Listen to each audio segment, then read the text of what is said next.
The desire to achieve the seemingly impossible has often led to wondrous things. The Wright brothers won immortality by sustaining flight in a heavier-than-air flying machine.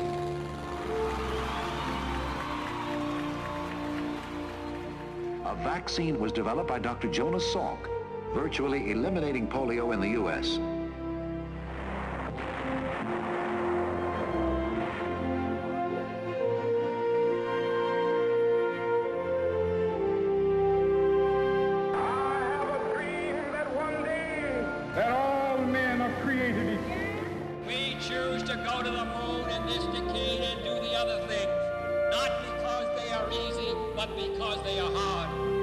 General Secretary Gorbachev, tear down this wall.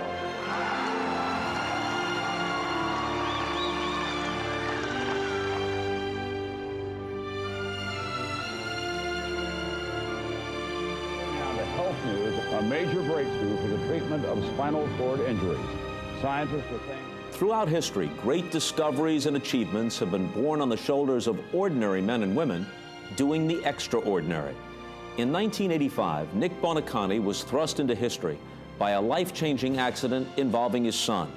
Today, because of his efforts, a new day dawns as the Miami Project to Cure Paralysis writes its own history on this, its 25th anniversary, and stands at the pinnacle of the scientific and medical communities ready to change the world.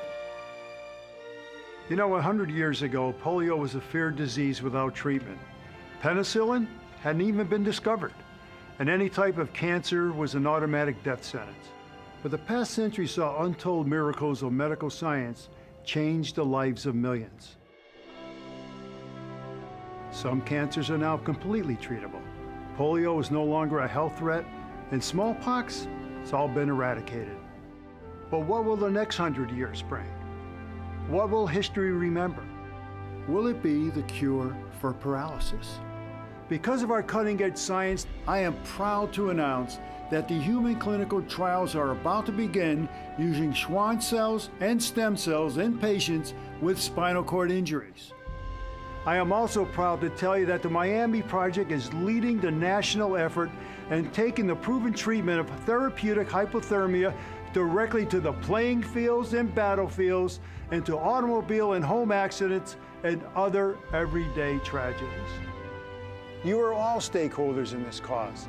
Each of you personally invested in changing the lives of those people with spinal cord injuries. You've done this because they are your friends, your brothers, your sisters, your wives, your husbands, your children. They are your family.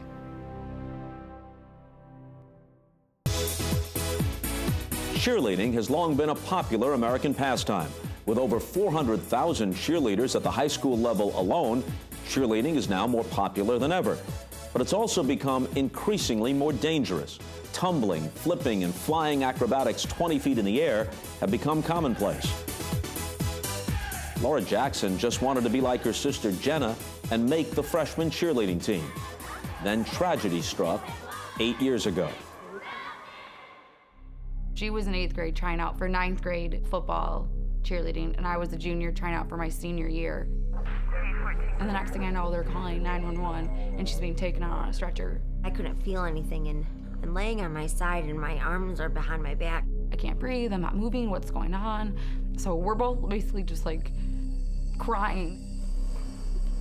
Jenna's told me what happened, because I had already passed out at that time. We were awake till 6 o'clock the next morning. And that's when we knew she was paralyzed. Her bone was pressing on her brainstem, which controls your heart. And when the bone pressed on the brainstem, her heart would stop. Half the room was telling us to pull the plug, that her life was not going to be worth living. And the rehab doctor and a couple other ones were saying, of course it is. And I'll be honest, I've never been given the opportunity to have somebody tell me, you can unplug your daughter if you like.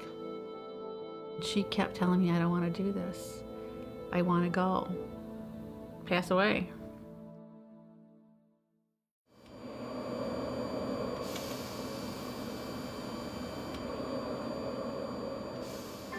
feel like your life is over when someone tells you this heart-pounding news. Is like, you had this life and forget about that life. You have this new life where you can't move or breathe.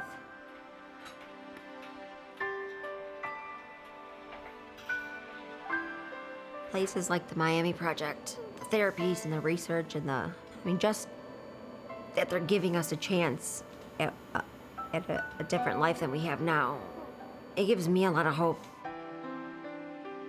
Having kids one day, like, I hope I'm able to do that and all these things that I just kind of assumed would happen in my life before my accident.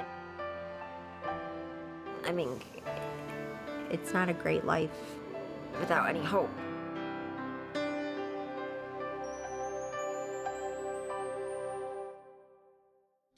What if you were paralyzed and recovered, and then became paralyzed again? Tom Smith was born to play hockey.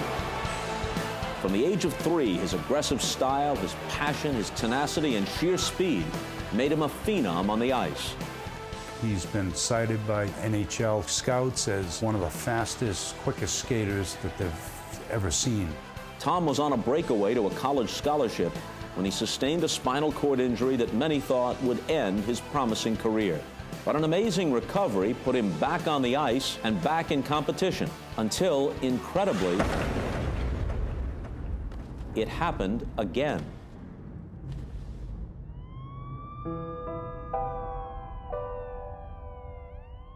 The phone rang and I picked it up and this is Coach. You're not gonna believe it. It's happened again. And he's not moving at all. Thomas is being airlifted into Boston. No. Don't tell me this.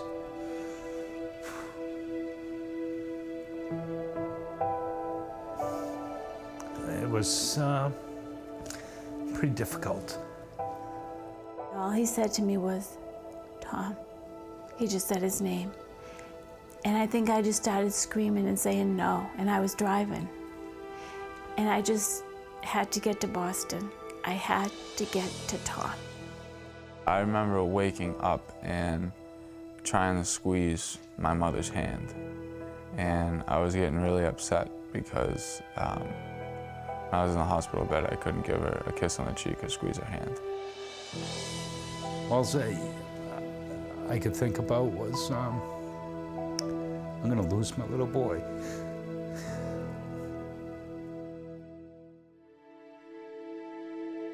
A second unrelated spinal cord injury. The odds were incalculable. What can you say? You have a hard time finding words the second time around to comfort him. I have to believe that Tom will walk again, and I do believe it.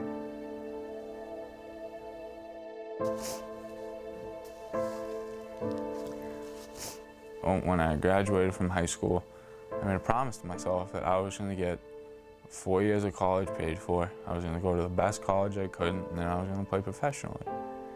And when there was a chance of me still being able to live that dream, I was like, I got to take it. I got to take it.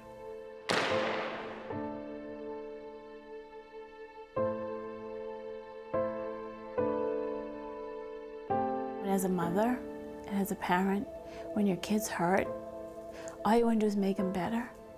And when you can't, no matter what you say, no matter what you do, that's the worst feeling. That's the worst.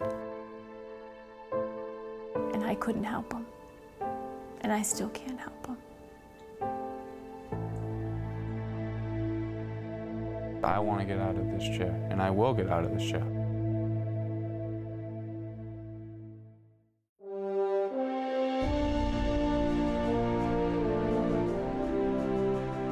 Housed in the Lois Pope LIFE Center at the University of Miami's Miller School of Medicine, the Miami Project has made groundbreaking efforts and revolutionary advances in science and technology, making them the leader in spinal cord injury research. Today, there are 4 major clinical trials the most exciting in the world that the Miami Project are spearheading. 1, hypothermia for neuroprotection. 2, Schwann cells to reestablish function in a patient that's spinal cord injured, chronic or acute. 3, stem cells injected into the spinal fluid and blood of a patient to restore function. And 4, aggressive rehabilitation using cutting-edge technologies to preserve function and to reverse paralysis. Discoveries made by the scientists have been successfully translated to man. We're changing the way we treat people with acute spinal cord injury and brain injury. We're making a difference in thousands of people's lives.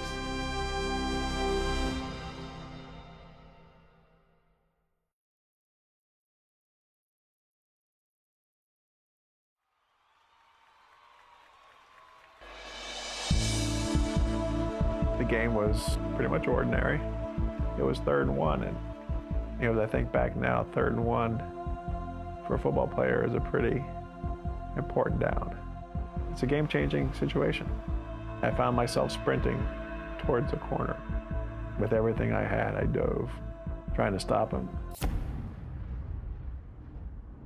And then I didn't feel a thing. I felt my body drop like a ton of bricks. And before I hit the ground, I knew I was paralyzed. Today, 25 years later, Marc Buoniconti is president of the Miami Project to Cure Paralysis and stands as a beacon of hope for the millions of people around the world who suffer from spinal cord injuries. You know, when I walked on that football field, I knew it was an important play. I knew it was a game-changing play. I didn't know it was going to be a life-changing play. We all recognized the need, and we used my injury as a reason to fight the fight.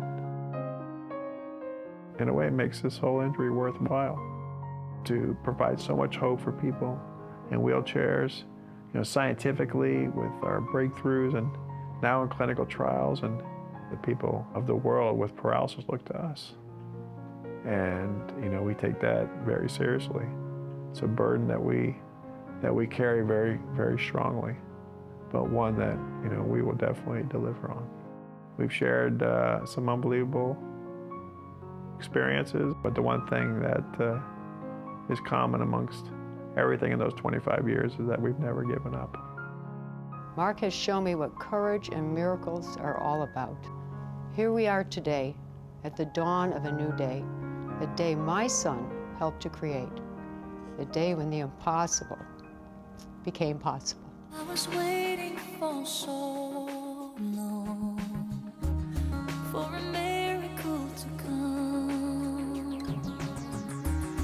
Everyone told me to be strong, and don't shed a tear.